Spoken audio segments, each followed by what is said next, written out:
grateful to Samyak Drishti Foundation for inviting me to speak in your webinar series, and I gauge from your website that you engage very closely with what happens around you, and that's really a laudable kind of fact in the contemporary times. So, although I titled my lecture as Media and the Pandemic, I would like to broaden the scope of the term media to include not only mainstream broadcast media and print media, but also social media platforms and larger popular culture, in order to think more closely about information and communication. Finally, I would like to urge us to think further towards communication through media technologies leading to larger changes in the system. And I have a reason for this, and we'll come to that shortly. I'll keep my presentation rather short, if not sweet. We all know that we all are media consumers, and much more than me, the younger generation live in a media-saturated world, and you live through media, you sense the world through media, and so on. And we all know that the best tool to thwart a communicable disease situation is nothing but communication. So, as word spread of the terrible suffering and lonely deaths caused by the onslaught of COVID-19, it's actually remarkable how quickly scientists, public health officials, politicians in many parts of the world combined forces to persuade most people to sign onto the massive project of physical and social distancing. It was very difficult to come by. It meant that we unlearn everything that we learned as what constitutes a society. Our society is also constituted through social interactions. We can't imagine a society without social interactions. So, and this is a very, very hard message to be taught. What did it take to convince people en masse to stop going on about their lives in order to save the lives of others? Times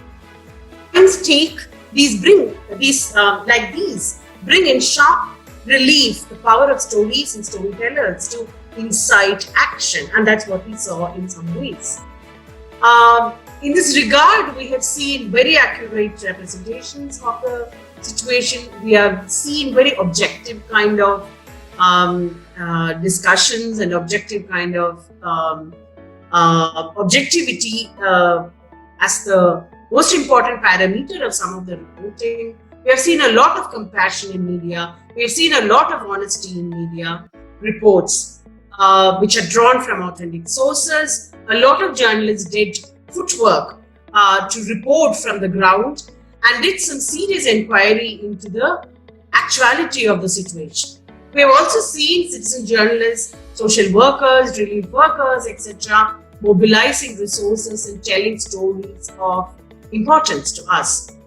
We have had government campaigns that drew from relatable stories to communicate relevant aspects of the disease and its communicability to the world too. Anukriti, can we go ahead in the PowerPoint to the next slide and the next slide after that? Can I? Yeah. Yes, maybe we should stop here now. Okay. We've also seen that for a pandemic that changes the order of the economy and society in significant ways, the conversations cannot be limited to just matters related to spread of the disease or treatment or vaccine and scientific advances. All that is important. But we also realize that the world has to be put together, put back into shape or put into new shape, because the challenges that the virus threw was not just about health. It also became questions about economy. It was also questions about politics. It involved questions about environment and society. Some of it came to us as very, very cliched kind of the images, like the swans coming back to the Florence canals and so on. And some of it we said that completely photoshopped, etc. But the whole point is that the challenges faced by the contemporary way of living, way of conducting the economy, way of going about drafting policies related to environment and so on, came to be challenged in very important ways. But the question is to be asked is also that, has the media fared very well in all these counts? We also know that our media environment has been equally saturated with, can we go ahead, Anukriti? To the next slide. Yeah, to the next slide. Yeah, maybe stop there. We also know the slide before this. Not this one, the one before this. I think, no, you have to go back. Yes. You have this Kathakali image? No. Next one. Don't, yes. The one after this. Yeah. Our media environment has also been equally saturated with misinformation, hatred, panic, and conspiracy theories. In the United States, the president was accustomed to telling stories for political effect with no regard for their ignored the advice of scientific experts and even actively encouraged protests against state-level policies that promote it. He also narrated stories about miracle cures that he hopes will catalyze his base and revise the stock markets. He insisted on calling COVID-19 the Chinese virus in what is clearly a racist dog whistle to some of his supporters. Trump's speeches are replete with references that allude to Christian faith, with phrases such as gift from heaven, also musing that Easter Sunday would be a beautiful time for most of the country to go back to normal, filling the churches with people. More recently, he has harmfully speculated about the healing properties of bleach, a toxic cure with its own religious backstory. In Canada, where people are used to depending on public healthcare system, some of the conservative politicians found it important to turn COVID-19 into a story about Asian conspiracies. Something which the Nobel laureate in literature, Orhan Pamuk, recently described as a universal response to pandemics, which has always been to create rumors and spread false information, often with a religious and xenophobic angle. How is hate created? How is it perpetuated? How does it draw from the past? And how is it legitimized? And what does it mean for our future to live through such extreme crisis through hatred? Within weeks of the emergence of the coronavirus in China, misleading rumors and conspiracy theories about the origin circulated the globe, paired with fear-mongering, racism, and mass purchase of face masks, all closely linked to the new infomedia ecosystems of the 21st century, marked by social media. A striking particularity of this crisis is the coincidence of both virology and vitality, as some scholars have pointed out. Not only did the virus spread itself very rapidly, but also did the information and misinformation about the outbreak, and thus the panic that it created among the public. The social media panic traveled faster than the COVID-19 spread sometimes. In many ways, we should identify here a very, very important principle where the image is directly related to the physical epicenter crisis, but often associated to places and people connected with a very archaic imagination. Chinese restaurants, Chinese tourists, goods from Asia, etc., leading to widespread distress and outburst of racism in the United States and parts of Europe. Chinese-looking residents who have never set foot in China were one of the first victims of such viral racism. We also know that some of our northeastern citizens have been targeted in different parts of India, arising from this kind of massive misinformation related to the disease. So misinformation also travels really fast. One of the things that we realized around this is this hyper-global, hyper-speed, in which memes move at speed as rapid as the virus is. there are also some others who seek refuge elsewhere, however, and resort to conspiracy theories to explain the extraordinary circumstances that they are going through. Although suspicions of evil plots are obviously much older than COVID-19, the crisis caused by the coronavirus seems to have given rise to more conspiracies than usual. Perhaps particularly because the enemy we are fighting right now is invisible to the naked eye.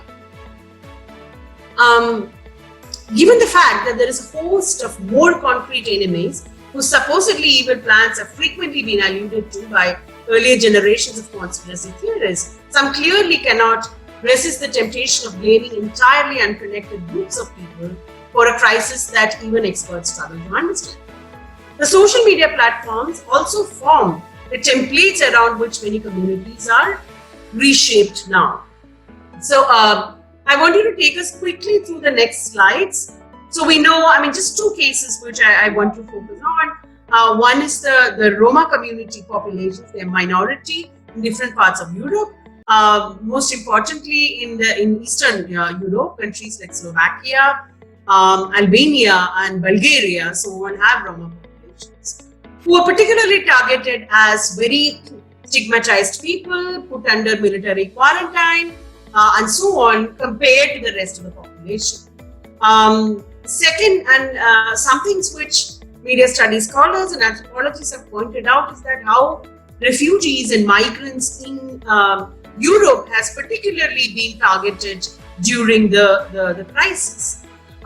We also know that in India, for example, where there has been large kind of gatherings around various events, one of the events which particularly invited attention was the March congregation of a Muslim sect in Delhi, and some of the crisis that developed out of it. Which is that not just that there was a particular kind of targeting around communities that followed the March event in Delhi. We all are aware of that. We also have a current case going against Republic TV and its most important journalist Arnab Goswami for misinterpreting and misreading a gathering of migrant workers who wanted to board the train to their respective native places to be depicted as a religious event and a religious congregation. So there are all these different kinds of ways in which and context which deserves correct information, compassion, etc.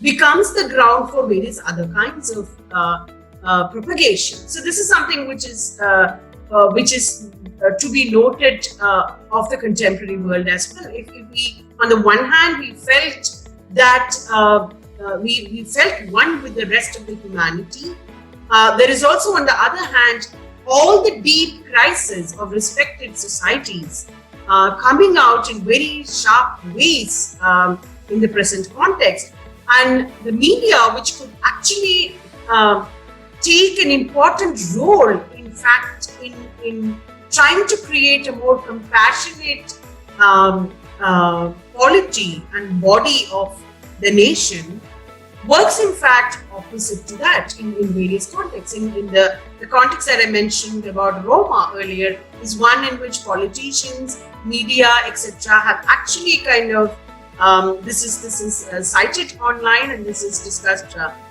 widely, that how it was misrepresented by the media itself. So we also live in this kind of a situation. But there are also certain other interesting emergence around the media. Can we move ahead? Yeah, just stop there.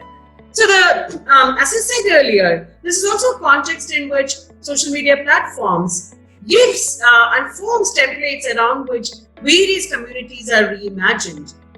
This image is from Ghana, according to anthropologist Grossi, who works on Ghanaian religion. After local churches started streaming their services on social media as soon as the coronavirus breakout happened. This also is the case with the organization of one of the most popular pastors in the country, Mensa Ostabil. His International Central Gospel Church released a statement in mid-March announcing the shifting of all of the activities of his church to online platforms. The Passion Play, the next image, the next one in the slide. The Passion Play during Easter, a very vibrant tradition in the Netherlands, moved into a virtual platform. And the last Easter all over the world saw virtual choirs and very collective healings all around the world around Easter. The next image, can we take the next image? Is from Bombay. It's called the coronavirus, which is actually a replacement of the Holika, which is a long tradition, which actually has been interpreted by many Dalit communities as something which relates to a figure from a marginalized community, a woman from a marginalized community, who's then represented as Koronasur, which is whose effigy has to be burnt. The effigy and its burning gained immense popularity on social media with over more than 55,000 views at the time of its live streaming, and the generation of hashtag Koronasur as a popular hashtag known to all of us. And we all know now that witches move through multiple visual regimes spontaneously. The minute you see it in Twitter, it's also in WhatsApp, it's also in Instagram, it's also on Facebook, it's on TV, embracing a large number of people and evolving a very multiplicity of responses. Therefore, the reflection on the responses outside of the group that participated in the burning of the effigy might be useful in understanding the other possibilities enshrined in very religion, science, image kind of context. There's a really interesting paper by a young scholar called Rashmi Shetty, who actually analyzes this phenomena. But something which, can we move to the next one? The next image, yes. Now this is another a video by Paris Lakshmi, who's a French dancer in the Bharatanatyam tradition. She's also learned traditional art forms like Kathakali and so on, who has a very interesting interpretation of the coronavirus as a demon to be and as an evil to be engaged with and expelled and so on. I mean, she did this performance as in her attempt to spread the awareness around the coronavirus pandemic. But we have other questions to think about too. Like now we are moving teaching to online. We are moving all kind of social interactions online.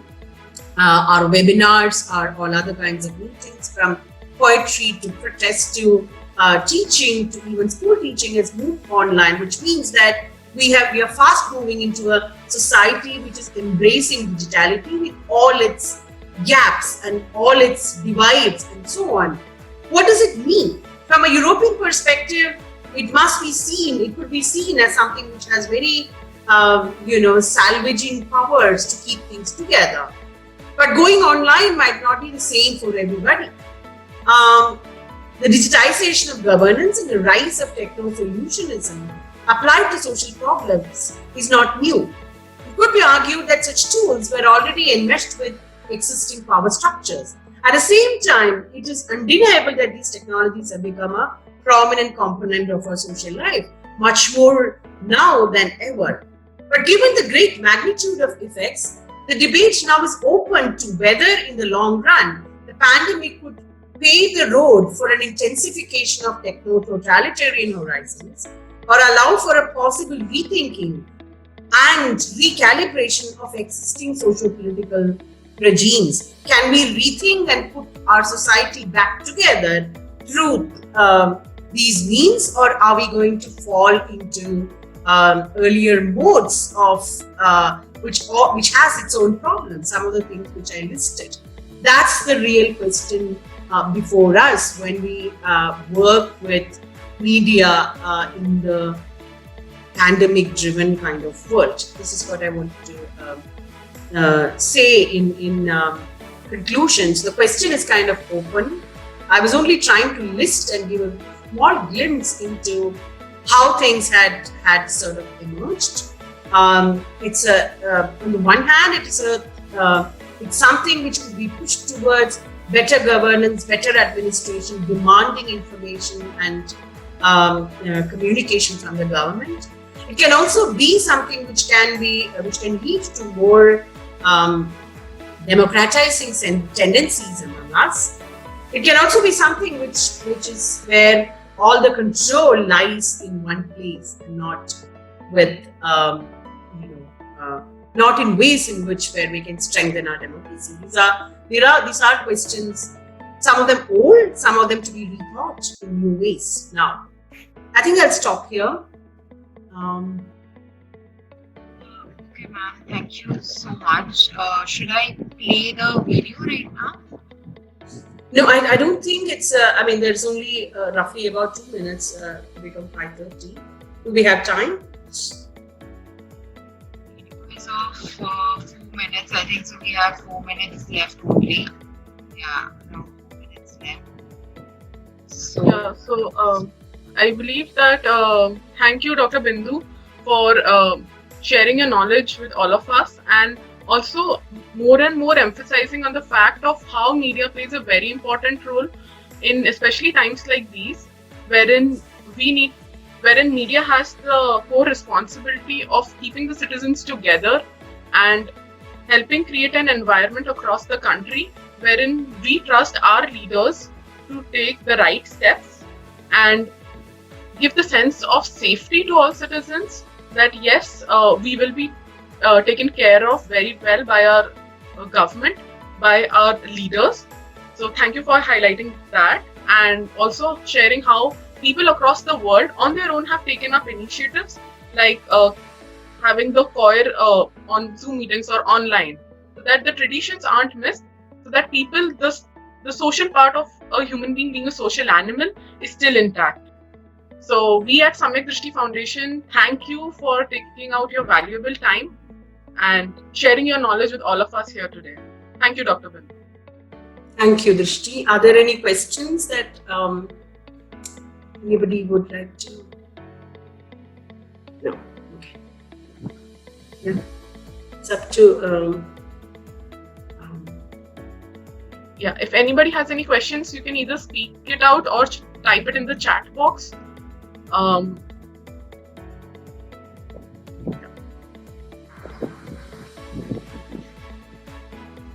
People really enjoyed your session and mainly would like to thank you as the chat box. It would be nice to watch the video if you want. All yes. Of these materials available online and quite interesting to see how. So, for example, I was just doing this is a side of this. I mean, I was just doing a search around. Once I watched Paris Lakshmi's video, I searched to find out what I mean, is this a wider phenomenon? Are other performers performing, etc.? And I found that there are hundreds of videos where you will see a lot of traditional dancers actually interpreting the idea of Corona in various ways and in unimaginable ways, actually, to sort of give a sense of how deep the on the one hand the anxiety, but also what people use to interpret when you're faced with a challenge, right? So you interpret through religious philosophy, you understand it through scientific evidence, but also you try to interpret it through religious philosophy. Nothing is conflicting with each other in the way in which people understand it. We also know that there was a Corona Devi Puja which was happening. Yes. The Bihar-Bengal border, etc. Now, I don't feel like laughing at it because what does it show? I mean, it's not that everybody would. One cannot give an advice that you should go and pray. But how do we understand is the most important question. How do you understand? People taking to measures which give them comfort. That's the question. Is it contradictory? Is it all existing at the same time? These are all questions, really important questions to think. But I think the most important question ahead of us is to really understand that when we move to something like a digitized society, what do we leave behind? Who do we take with us? I mean, you all would have read recently how a young girl committed to her life when she couldn't be on her online platform classes in school, who comes from a marginalized community. So these are really important questions for us to think about. Just as we try to put things back into shape through the technology we have in hand, it's